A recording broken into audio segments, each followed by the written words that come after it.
Vamos con Transportadora de Gas del Norte, esta empresa que tiene como dueño Gas Invest, que es parte de Teppetrol, el grupo de Eunolkian, y Compañía General de Combustible, que parte de ella tiene el 28% comercial de plata, es decir, no él. El 24% una empresa extranjera, un Sudercom Energy, y después el 20% flota en la Bolsa de Buenos Aires. Vamos a ver a modo de presentación, como hacemos siempre, eh, la calificación en este caso de FIX-SNR que la mantiene. Hoy Transportadora de Gas del Norte no tiene emitido o no tiene flotante o pendiente de pago alguna obligación negociable. La calificación se mantiene a más uno, es decir, un riesgo crediticio menor. Algunas cosas que anoté y te generé es la licenciataria para la prestación de servicios de transporte de gas natural del gasoducto norte y centro-oeste.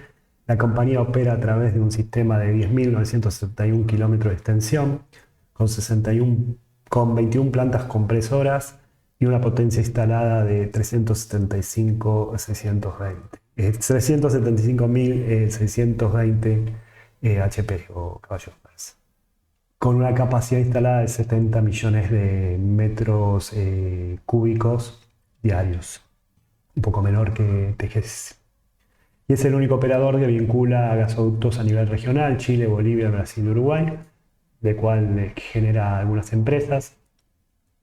Y bueno, gran parte de los ingresos, casi todo, por lo menos 94%, es a través de Enargas o de la regulación de Enargas, ¿no? Como riesgo del sector, habla del historial de cumplimiento de los contratos de concesión, primero con la especificación de tarifas en el 2002, después con la falta de ajustes por casi 13 años hasta el 2017, y nuevamente a partir del 2020, de octubre hasta el día de hoy, o hasta el nuevo ajuste de 2023, pero que no alcanza, sobre las tarifas nuevamente. La matriz energética argentina es dependiente en gran medida de gas, por lo que el país comenzó a desarrollar ese gas, principalmente en vaca muerta, para revertir el declínio que se venía produciendo en la producción, bueno, por la concesión de Repsol, ¿no? Hablan del gasoducto Néstor Kirchner, donde la compañía hace trabajos de manutención bueno, y tuvo que ver con eso, así como algunos gasoductos más chicos o el segundo tramo, donde tendrá protagonismo en su construcción. Como los factores de riesgo de la compañía tiene alta exposición de riesgo regulatorio, como dijimos, así los ajustes tarifarios, y después el riesgo de abastecimiento relacionado a la producción de gas, actualmente mitigado por el crecimiento de la cuenca neuquina, por los precios logrados con el Plan Gas y el programa de sistema de gasoducto llamado Transport AR, Producción Nacional. Bueno, vamos con los números. En el 2023 acumuló un resultado positivo de 19.372 millones. En el 2022 contaba con un déficit de 7.018 millones. Esto es por el impacto contable que tuvo con el acuerdo con YPF, en realidad porque le ganó un juicio el 3 del 2 del 2023 por 190,6 millones de dólares, donde en este ejercicio se están imputando 39.092 millones, haciendo el ajuste o la actualización por ajuste por inflación, ¿no? Bueno, esto va a ser pagaderos en 4 cuotas a partir de febrero del 2024. El tercer trimestre del 2023 da un déficit particularmente de 2.190 millones. El año pasado contaba con un negativo en este trimestre de 4.387 millones. Bueno, yendo al estado de resultados, vemos que acá tenemos la diferencia, estos 40.352 de otros ingresos e ingresos, casi todo tiene que ver con el litigio de YPF. Después, si no, esto tiene una negatividad y recién está compensado por otros resultados financieros, por una diferencia de cambio a favor, pero mitigado por el ajuste por inflación, ¿no? Bueno, el 4 del 7 se constituyó Gasoducto Vicuña para el desarrollo de un proyecto de abastecimiento de gas natural por ductos, principalmente en la zona de La Puna, Argentina, Para ello, TGN integró un aporte de capital de solo 2 millones de pesos. Se ha cobrado por fideicomiso TGN Serie 01 un acuerdo entre la empresa HBC y Metrogas, un monto de $880.000 y 1.153 millones en pleno derecho a TGN, lo cual imputó en este trimestre, ¿no? Viendo la noticia de esta nueva empresa creada para tal fin, para el gasoducto hacia Bolivia, eh, el proyecto depende, bueno, de la reversión del gasoducto norte, que TGS también tiene incidencia en esto, clave para que el gas de Vaca Muerta pueda ir a esa región y reemplazar el declino de los envíos de Bolivia. Igual ahora es menester Bolivia, porque Bolivia está perdiendo reservas y en cualquier momento va a necesitar gas y esto se va a revertir, ¿no? O sea, lo que teníamos, lo que traía Bolivia para acá, ahora va a haber un gasoducto que va a ir de Argentina o de la Puna hacia Bolivia. Y respecto al fideicomiso, esto lo tengo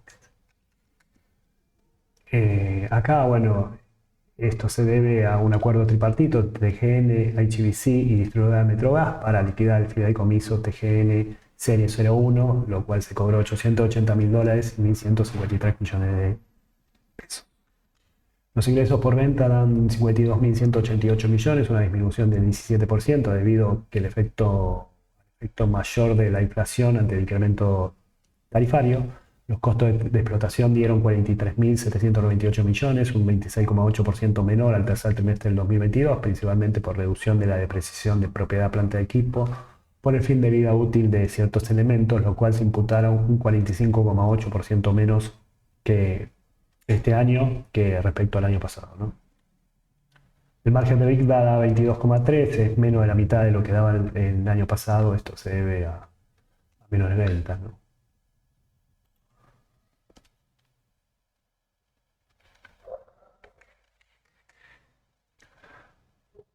Bueno, las ventas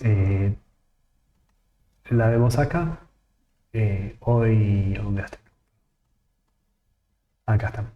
Las ventas son las menores que en los últimos 5 años. De hecho, las ventas, el total de ventas es menos de la mitad de lo que daba en el 2019. El EBITDA también es mucho menos que la mitad, ya casi 2,5, un 60-65% menos de lo que dio el año pasado. Eh, y en cuestión de costos hay un ahorro de la depreciación plata de equipo y nada más por ahora. El 92,2% de los ingresos provienen del servicio de transporte, donde baja un 19,9% interanual. Servicio de operación y mantenimiento de los gasoductos, que es un negocio no regulado, sube un 7,6%. Los resultados por inversiones asociados dan un superávit de 149 millones de pesos, siendo un 15,6% menor que el año pasado. El valor contable de las filiales es 877,4 millones, es decir, lo que valen estas filiales en total. Es un 16% más que el inicio del ejercicio.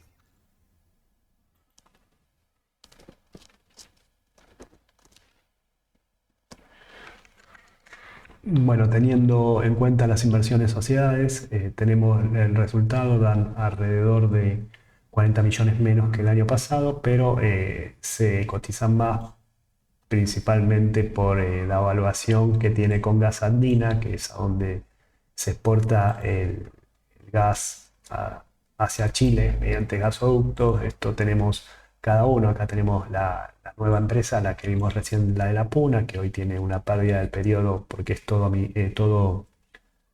eh, todo inversión, nada más de 682.000 pesos en contra. Tenemos la que va a Brasil, que se tiene una diferencia a favor por diferencia de cambio principalmente, y la que sí tiene ingresos por actividades ordinarias, que fue muy parecido a lo del año pasado, disminuye un poquito, que es la andina, ¿no? El volumen de gas despachado resultante es de 19.346 millones de metros cúbicos, bajando un 2%. Centro-oeste que es la que exporta, es un 55,7% de ponderación, un 1,8% menor al 2022. Gasoducto Norte, que es un 22,8, bajo un 17,8, la más baja en 5 años, esto por trabajo de reacondicionamiento en esa zona, la que va a Bolivia, ¿no? Tramos finales suben un 22,2%, que es el que llega a Buenos Aires, es decir, desaniqueló y lo va distribuyendo por Buenos Aires. Se exportó el 7,6% del total de gas y es 15,6% más que el 2022. El transporte firme, que es el 49,4% del total. Recordemos que TGSUB tiene contratos firmes con distribuidoras, TGNO no tanto, tiene más con interrumpibles, son contratos que, que se pueden interrumpir, a eso voy. La otra no tiene, es firme. Fue un 2,8% menor al tercer trimestre del 2022 y el interrumpible, intercambio, baja un 1,2.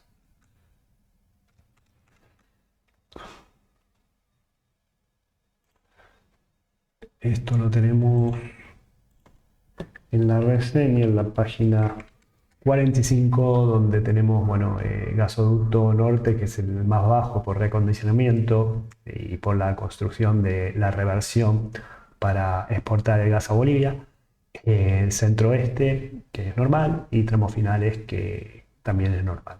Al mercado externo, como vemos, es el mayor en 5 años, esto es por mayor capacidad de transporte, y mercado local está en el promedio. Una cosa más es la emisión. La emisión hoy, en junio, julio y agosto, es solo más o menos un promedio de 1,80 por ciento de emisión de CO2, cuando el año pasado se tenía como mínimo 2,50, es decir, que se ha trabajado con la sustentabilidad en forma exitosa, o se está trabajando aún más, ¿no? La emisión de dióxido de carbono.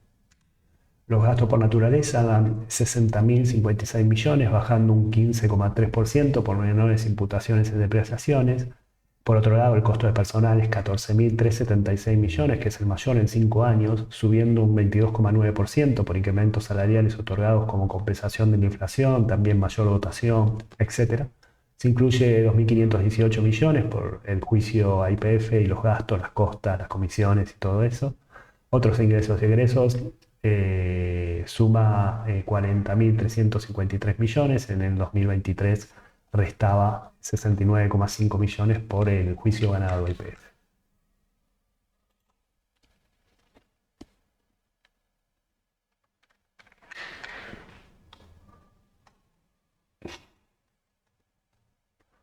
Estos resultados financieros, acá está.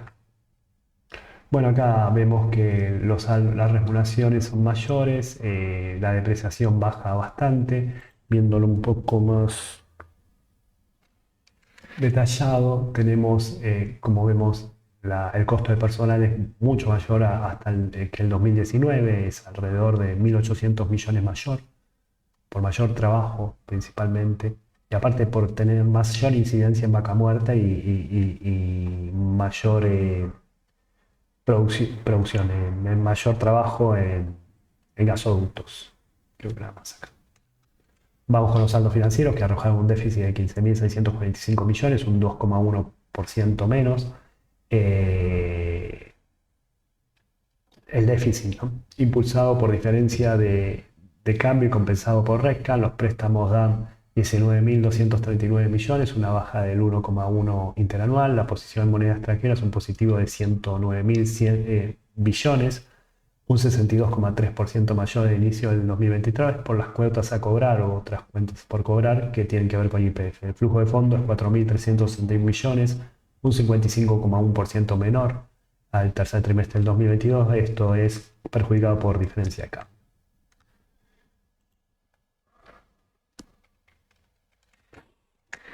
Bueno, el resultado, esto es otros ingresos y egresos financieros, como lo vimos acá, lo de IPF, creo que ya lo había avisado. Resultados por posición monetaria, ¿sí? El RECA impacta casi 70.000 millones, pero en diferencia de cambio hay una diferencia a favor, ¿no?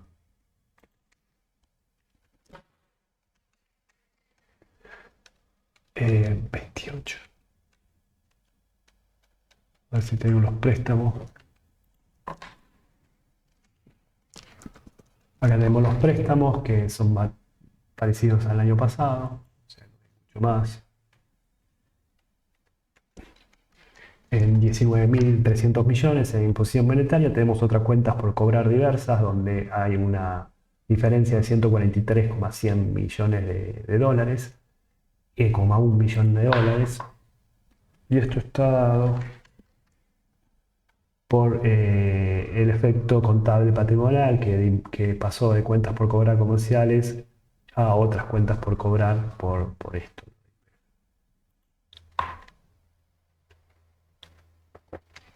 En el flujo de fondos tenemos una diferencia de cambio que perjudica al total, es decir, baja alrededor de 5.400 millones de pesos. Esto está dado por diferencia de cambio y otros resultados financieros netos que disminuyen 55.000 millones. Es verdad que está compensado por otras cuentas por cobrar.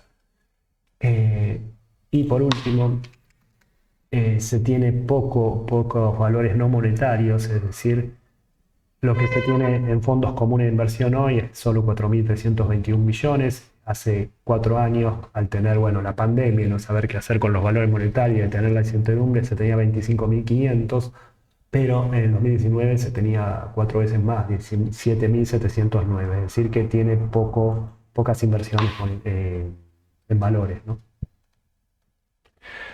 Y poco capacidad para generar flujo de fondos, o menos capacidad, para decirlo correctamente. Bueno, en octubre se ha pagado el interés de 1,5 anual referente a la deuda que se obtuvo en dólares en 2022 de Itaú. Adicionalmente se obtuvieron deudas a corto plazo por 1.000 y 2.000 millones provenientes desde Banco Galicia y Banco Macro respectivamente. Esto lo podemos observar desde la reseña donde la tengo de acá, donde tenemos el préstamo más importante, el 55 millones de dólares a partir de Itaú Unibanco S.A. Nassau Branch, y después de estas deudas que son para ir saliendo del paso y ir trabajando, de 3.000 millones de pesos. La liquidez baja muchísimo. Esto se debe por la generación de flujo de efectivo y la baja de inversiones que habíamos visto antes, lo cual el activo corriente baja muchísimo, va de 5.34.203, la solvencia va de 3.54.332, el valor del libro 6.31,8, la cotización es 873,5, la capitalización es 183.800 millones, la ganancia por acción que acumula es 44,1, el PER promedio es menor que el TGS, pero no es tan como es. No sé, los dos resultados fueron malos para mí, o magros, respecto al año pasado, lo cual ya vimos que no tuvo mucho variación de precio y una inflación que te la comió. Es todo.